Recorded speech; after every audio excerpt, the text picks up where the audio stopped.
마태복음 22장 23절과 24절 말씀을 저와 여러분들이 한 목소리로 읽겠습니다. 23절입니다. 부활이 없다 하는 사두개인들이 그날 예수께 와서 물어 이르되 선생님이여 모세가 일렀으되 사람이 만일 자식이 없이 죽으면 그 동생이 그 아내에게 장가들어 형을 위하여 상속자를 세울지니라 하였나이다. 아멘. 참된 진리의 기초라는 제목으로 말씀을 드립니다. 지난 시간에는 바리새인들과 헤롯 당원들이 세금 문제로 예수님을 공격을 했습니다. 오늘은 앞의 사건과도 아마도 같은 날이라고 생각을 하는데요. 그날이라고 23절에서 말씀을 하고 있기 때문에 이 같은 날이라고 생각이 되는데 사두개인들이 예수님께 와서 부활의 문제로 공격을 하고 있습니다. 오늘 말씀에서는 사두개인들이 부활이 없다고 생각을 한다고 말씀하고 있죠. 사도행전 23장에 보면은요, 23장 8절에 보면 사두개인들은 바리새인들에 반하여서 부활도 없고 천사도 없고 영도 없다라고 믿는다고 말씀하고 있습니다. 사두개인은 다윗과 솔로몬 때에 이 대제사장이었던 사독의 후손이라고 종종 간주가 되고 있기는 하지만 확실치는 않습니다. 그러나 사두개인들이 부유한 귀족과 제사장 계급으로 구성되어 있다는 것을 고려할 때, 그리고 사회 정치적인 권력을 가지고 있었던 것을 생각할 때 그런 사독의 후손이라는 것이 매우 개연성이 있는 추측이라고 할 수는 있을 것입니다. 그러나 실제로 사두개인이라는 집단은 주전 2세기경에 등장한 비교적 역사가 짧은 그런 집단이었음을 우리가 상기할 필요는 있습니다. 종교 문제에 있어서 사두개파는 예수님 당시에 다른 유대인들, 특별히 바리새파와 상당히 달랐죠. 바리새파는 성경을 있는 그대로 아주 철저하게 믿는 그러한 사람들이었는데 이 사두개파들은 이 토라라고 이야기를 하죠. 히브리어 성경의 처음 5권, 이 모세오경이라고 우리가 이야기하는 창세기, 출애굽기, 레위기, 민수기, 신명기, 이것만을 정경으로 인정을 하고 유대인들이 흔히 정경으로 인정하고 있는 그 역사서를 포함한 선지서라든가 성문서를 정경으로 인정하지 않았습니다. 그리고 바리새인들이 중요하게 생각했던 구전이라든가 아니면은 이 많은 전통을 거부했던 것이죠. 그로 인해서 이 사두개파들은 이 바리새인들과는 달리 죽은 자의 부활이라는 것은 없다. 그리고 천사도 존재하지 않고 몸과 우리 육체와 이 구별되는 어떤 영 혹은 영혼이라는 비물질적인 그러한 존재는 존재하지 않는다, 이렇게 부인하게 되는 거죠. 이런 개념은 토라에 명시적으로 나타나지 않기 때문에 나타나지 않는다고 그들이 생각했기 때문에 그렇게 생각하고 있었던 것입니다. 그러나 사두개인들이 하나님의 계시의 말씀인 선지서와 성문서를 이 정경으로 받아들이지 않고 그것을 믿지 않았던 것은 자신들의 생각 곧 선입견 때문이죠.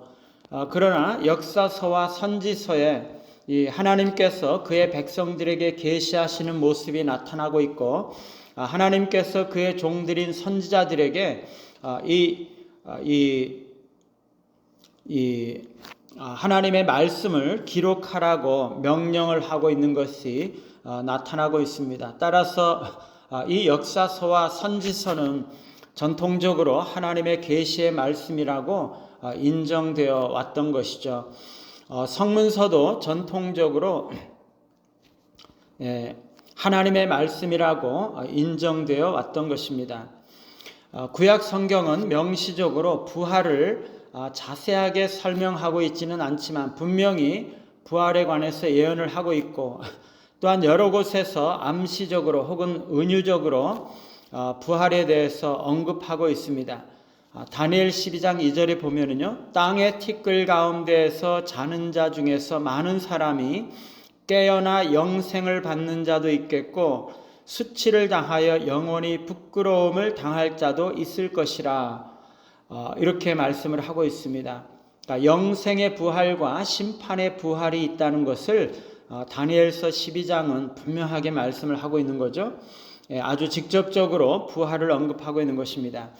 이사야 26장 19절에서도 주의 죽은 자들은 살아나고 그들의 시체들은 일어나리이다. 티끌에 누운 자들아 너희는 깨어 노래하라. 주의 이슬은 빛난 이슬이니 땅이 죽은 자들을 내놓으리로다 라고 말씀하면서 죽은 자들의 삶과 부활에 관해서 분명하게 말씀을 하고 있는 거죠. 뿐만 아니라 사두개인들이 정경으로 받아들였던 이 오경에서도 부활에 관한 언급들이 나타나고 있습니다.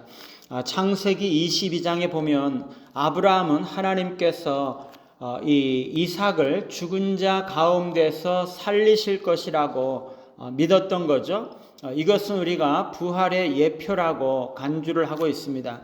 그리고 신명기 32장 39절에 보면 여호와 하나님은 나 외에는 신이 없도다.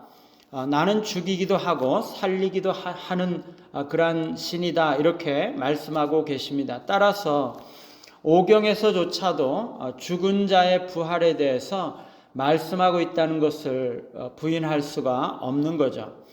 천사와 영에 대해서도 마찬가지입니다.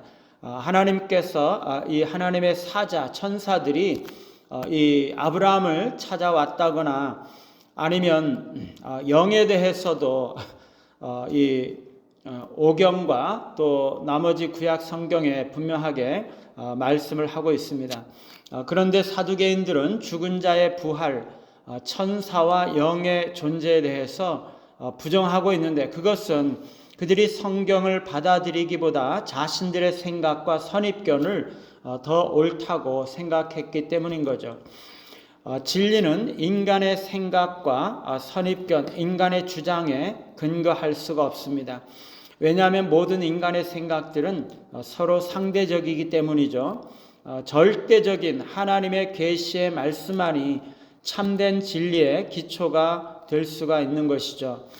영원히 변치 않으시는 하나님께서 말씀하시는 그 말씀만이 영원하고 변치 않는 진리를 나타낼 수가 있는 것입니다.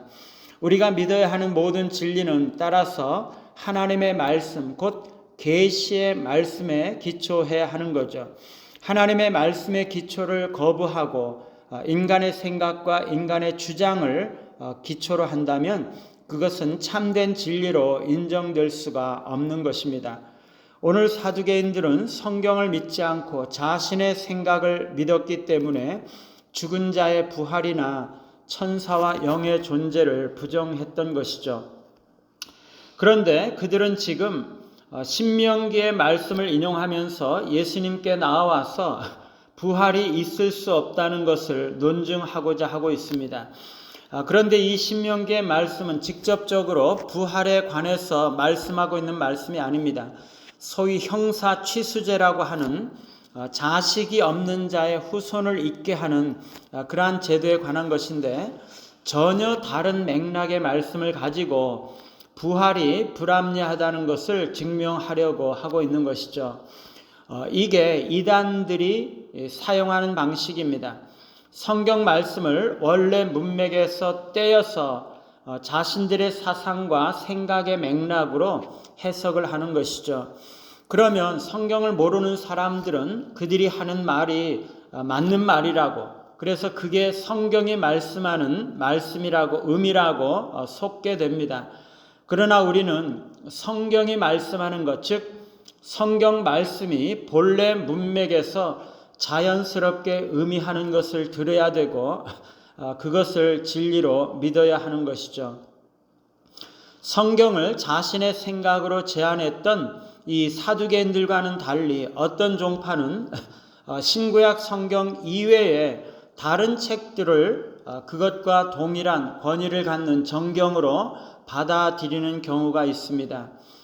그러나 구약 정경이 이 정경으로 인정되기 위해서는 신적인 영감이라든가 아니면 유대교 종교 의식과 예배에서 사용이 되었다라든가 그리고 신앙 공동체에서 인정을 받았던 것, 그리고 이 토라와 밀접한 그 일관성이 있다는 사실, 그리고 역사적인 중요성, 그리고 유대인들이 사용했던 그 히브리어로 기록이 되어 있다라는 그런 언어 기준이 충족이 되어야 되고, 신약 성경은 사도적인 기원을 갖는가, 그리고 이 여러 지역에 걸쳐서 기독교 공동체에서 보편적으로 수용이 되고 있는가, 그리고 예배와 종교 교육에 사용되어 왔는가, 신학적인 일관성이 있는가, 성령의 내적인 증거가 있는가, 이런 기준들을 충족해야 되는 것이죠.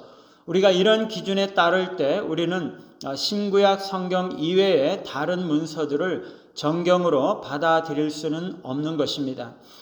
참된 진리의 기초는 오직 신구약 성경인 것이죠. 오직 신구약 성경만이 하나님의 말씀이라는 것을 믿으시고 내 생각이나 인간적인 주장을 다 내려놓으시고 성경이 문맥에 따라 말씀하시는 것만을 믿고 참된 진리를 바르게 분별하시는 우리 모두가 되시기를 간절히 바랍니다. 찬송가 200장입니다.